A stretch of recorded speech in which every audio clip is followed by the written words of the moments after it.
Bismillahirrahmanirrahim. Assalamualaikum warahmatullahi wabarakatuh. Alhamdulillah, alhamdulillahirabbil alamin wassalatu wassalamu asrofil anbiya wal mursalin sayyidina Muhammadin wa ala alihi wa sahbihi ajma'in. Rabbi shrah li sadri wa yassir li amri wahlul 'uqdatam min lisani yafqahu qawli. Halo teman-teman sekalian, sahabat yang mulia, apa kabar? Alhamdulillah, kita berjumpa lagi di dunia maya dalam keadaan sehat walafiat.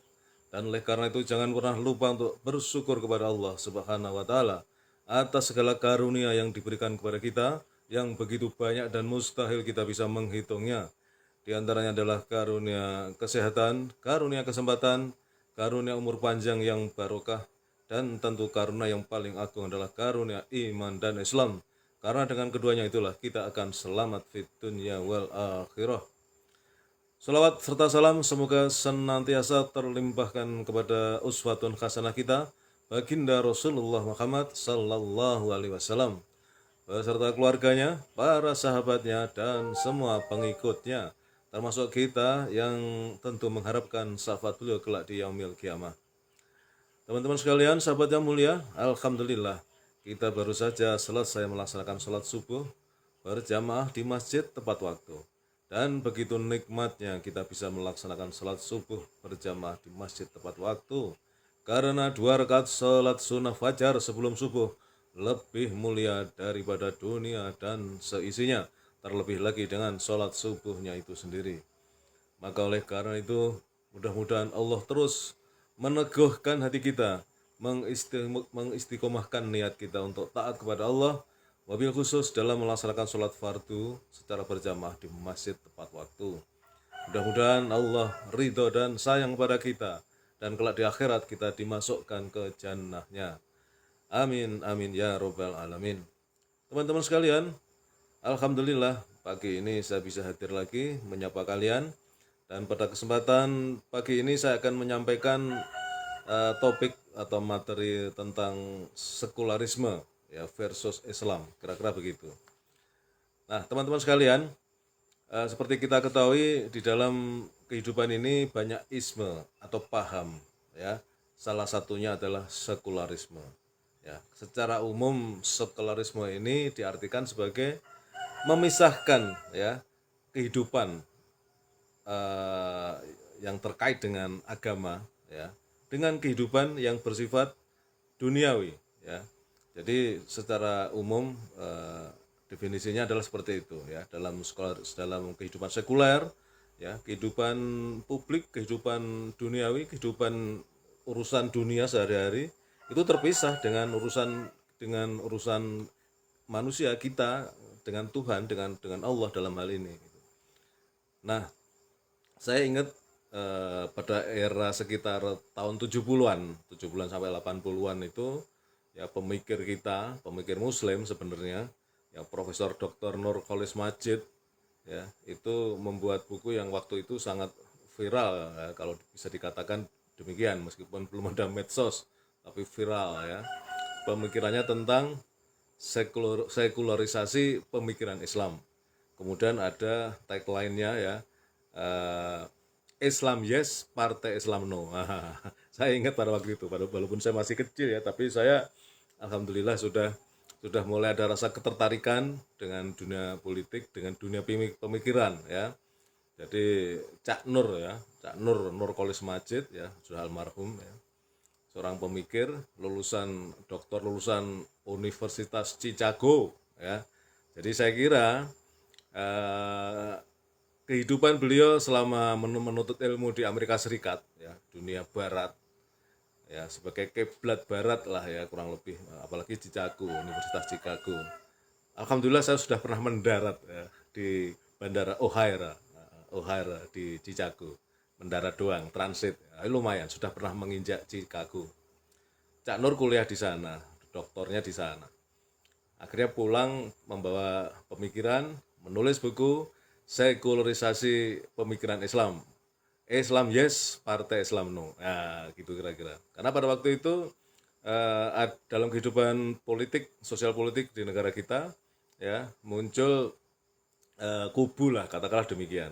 Pada waktu itu masih era Orde Baru, ya seperti kita ketahui, eh, menjelang Pak Harto membuat sebuah kebijakan penyederhanaan partai politik. Ya, dulu partai politiknya banyak, ya ada Parmusi, ada Bulan Bintang, ada Maksumi, ya, ada Partai NU, ada banyak ya. Nah, dan kemudian disederhanakan oleh Pak Harto menjadi hanya 3, ya kan. Jadi yang agamis itu P3, nah, ya kan, berlambang Ka'bah. Kemudian yang nasionalis itu PDI, ya, tanpa perjuangan, PDI, ya, Banteng, ya. Dan kemudian untuk yang kekaryaan, ya, dia katakan sebagai partai kekaryaan adalah Golkar, ya.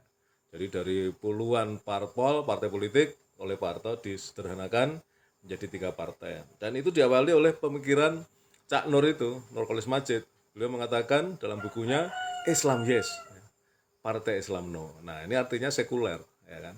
Jadi memisahkan antara dunia kehidupan publik, ya, kehidupan sosial gitu, duniawi, dengan kehidupan rohani, itu wilayah yang terpisah. Apakah demikian? Ya, ternyata ya banyak akhirnya kemudian para pemikir-pemikir Islam, cendekiawan Islam, ya, membuat kontra pemikiran, ya, yang kemudian kita memahami sebagai pelurusan terhadap pemikiran Cak Nur yang menurut kalangan yang berpikir lurus inilah, katakanlah begitu, ya, bahwa kehidupan ini tidak satu seksi, ada satu wilayah, satu area sedikit pun yang tidak dimasuki oleh wilayah agama, ya. Kalau boleh diekstrimkan, setiap detik nafas kita ini harus melibatkan agama, ya. Bagaimana Islam sebagai sebuah agama yang paling sempurna, yang sebagai sistem yang komplit mengatur kehidupan manusia, mau ke WC saja Islam mengajarkan, Islam menuntun kepada umatnya, ya, ada akhlaknya, ada doanya, itu ke WC, ya, ke toilet, apalagi ke wilayah ranah yang lebih luas, termasuk dalam hal ini adalah politik, ya. Dan kemudian saya juga ingat itu kampus-kampus yang dulu namanya IAIN, ya, sekarang kalau nggak salah namanya Universitas Islam UIN, ya, Islam Negeri gitu, ya, dulu IAIN itu, yang kemudian banyak dikenal sebagai perguruan tinggi yang ironisnya di situ tumbuh subur dan bahkan menjadi pusat, ya, pemikiran-pemikiran yang sangat sekuler, ya, yang sangat sekuler, karena memang diajarkan tentang filsafat. Ya, dulu saya waktu kuliah S1 saya jurnalistik juga diajarkan pengantar ilmu filsafat. Baru pengantar doang, alhamdulillah menurut saya. Karena filsafat ini kalau tidak didasari oleh keimanan yang kuat, oleh akidah yang kuat, berbahaya sekali, ya. Kita bisa kemudian sangat menggemari Immanuel Kant, ya kan, Friedrich Nietzsche, ya kan, kemudian Hegel, itu pemikiran-pemikiran yang kemudian melahirkan komunisme, ya, ya kan. Kemudian intinya pemikiran mereka itu adalah bahwa kalau kita ingin hidup bebas, termasuk pemikiran kehidupan yang bebas, Tuhan harus ditiadakan, Tuhan harus dimatikan. Begitu pemikiran-pemikiran Hegel, Nietzsche, ya kan. Itu seperti itu, ya. Tuhan kita matikan saja, karena kalau nggak dimatikan terlalu ngurusin kita itu, mengintervensi kehidupan kita. Naudzubillah, ya. Jadi oleh karena itu sesungguhnya topik ini yang ingin saya katakan adalah, ya, mari kita kembali kepada Islam yang kafah, ya, Islam yang secara menyeluruh, karena tidak ada wilayah secuil pun, ya, kalau bisa dikatakan sebiji zarah pun dalam kehidupan kita ini yang tidak dimasuki atau ranah agama tidak ada di dalamnya. Semua harus bernafaskan agama dalam persoalan kita hidup di dunia ini, ya. Karena sesungguhnya kita hidup di dunia ini dalam rangka untuk nantinya mempertanggungjawabkan apa yang kita lakukan di akhirat, dan hasilnya menentukan kita masuk surga atau masuk neraka. Nah, jadi pemikiran sekuler itu sungguh mengerikan. Dan kita tahu ya, khilafah Islam terakhir yaitu Utsmani di Turki itu kan akhirnya tahun 1924 ditumbangkan oleh Mustafa Kemal Atatürk ya, yang membawa paham sekularisme ya. Maka kemudian sebagai sebuah negara yang sangat Islamis ya, khilafah Islamiyah dihancurkan, bahkan adzan saja diganti dengan bahasa Turki ya kan. Perempuan-perempuan muslimah nggak boleh pakai hijab melanggar undang-undang, bisa ditahan, bisa dipenjara ya kan. Masjid-masjid itu pokoknya hanya untuk sholat, jangan sampai begitu keluar masjid ya sudah tinggalkan agama ya, masuk ke wilayah yang tidak ada intervensi agama, kira-kira seperti itu ya. Jadi oleh karena itu kembali lagi ya, dalam masa sekarang ini ya, khususnya di negara kita, jangan sampai kita terlena. Menurut saya ya, kebetulan saya ini baru sekali ya merasakan nyoblos itu tahun 1987, pemilu 87, ketika saya masih kuliah ya, masih menjadi orang sipil ya, nyoblos. Meskipun pada waktu itu karena ikut-ikutan teman ya semacam golput, karena semua saya tusuk. Dan setelah itu saya belum pernah lagi sampai pemilu 2024 ini, karena saya masih tentara aktif, baru sebulan lagi nih mau pensiun nih. Jadi kalau masih ada umur panjang merasakan pemilu nanti 2029 kalau masih hidup gitu kan. Kalau menurut saya, seandainya saya milih partai politik ya partai politik yang paling Islamis lah gitu. Yang Islamis beneran, bukan Islamis luarnya doang ya. Luarnya hijau, dalamnya merah, itu kan kayak semangka itu.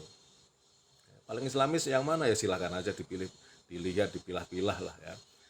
Jadi bukan soal, kan ada yang mikir, ada yang mengatakan Islam diperjuangkan lewat politik juga gagal terus ya silahkan ke wilayah lain ya, seperti Muhammadiyah itu bukan partai politik tapi memperjuangkan Islam, sangat maju ya, berkemajuan ya, pendidikannya luar biasa dahsyat ya kan, kemudian rumah sakit ya di bidang kesehatan dahsyat, itu luar biasa.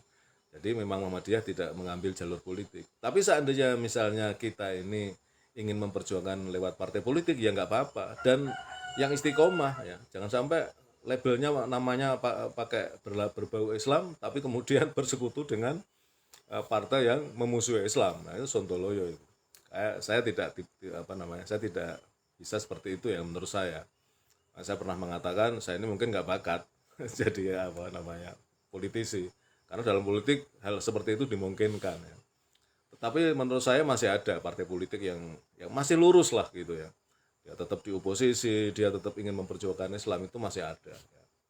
Itu teman-teman yang bisa saya sampaikan. Saya hanya ingin mengingatkan bahwa dalam kehidupan ini ya tidak ada wilayah secuil pun yang tidak dimasuki oleh agama ya. Semua nafas, setiap detik nafas kita ini harus selalu terkoneksi dengan Allah itu ya. Karena nanti kita perjuangkan, kita pertanggungjawabkan di akhirat ya. Jangan ikut-ikutan, jangan tergelincir dalam pemikiran sekuler. Karena seperti kalian ketahui, sesungguhnya agama-agama non-Islam, Nasrani lah gitu ya, di barat ya, di dunia barat, Eropa khususnya, termasuk Amerika lah ya, gereja-gereja makin kosong melompong ya, karena mereka sudah, generasi mudanya itu ya sudah sangat kuat dimasuki oleh pemikiran sekuler gitu. Jadi gereja itu menjadi wilayah yang kemudian kemerdekaan mereka dalam berpikir ya dihancurkan atau diintervensi oleh dogma-dogma agama.